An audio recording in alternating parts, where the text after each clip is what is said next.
সবাইকে good morning. কেমন আছেন সবাই? আমরা তো ভীষণ ভালো আছি। আর একটা নতুন ব্লগে সবাইকে স্বাগত জানাই। স্নান টান করে নিয়েছি, এই যে পুজো করব।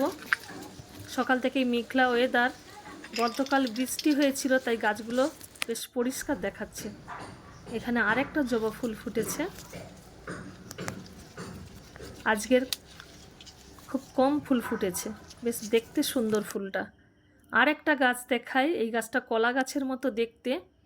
5-7 বছর আগে আমরা দার্জিলিং বেড়াতে গেছিলাম, ওখান থেকে এনেছিলাম, তখন এক হাত ছিল গাছটা। ভাবতাম কবে ফুলটা ফুটবে। কি সুন্দর দেখতে ফুলটা, রামধনু কালারের হয়।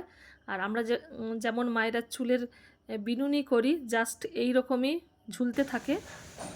সবে হয়েছে, এই 1 সপ্তাহ হলো। কি সুন্দর লাগছে ফুলটা, 5-7টা কালার, একদম রামধনু কালারের হয়। বড় হোক, সবার সাথে শেয়ার করব, দেখাবো।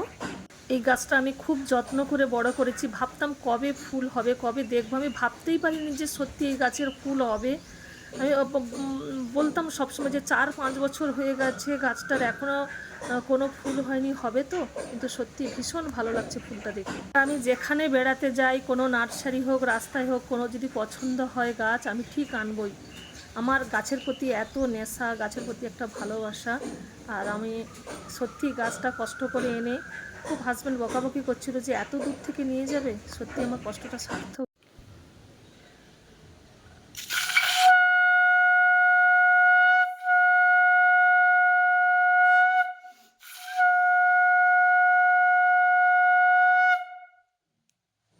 রান্নাটা বসিয়ে দিয়েছি। আজকে চিংড়ি শাক রান্না করছি, আলু বেগুন দিয়ে ঢেঁড়সের তরকারি করব। আর সজনে ডাঁটা, আলু, বেগুন আর টমেটো দিয়ে একটা ঝাল বানাবো।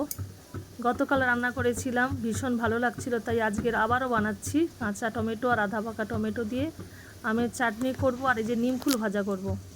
এই সিজনে নিমফুল খাওয়াটা খুব দরকার, আমি তো ভীষণ ভালোবাসি।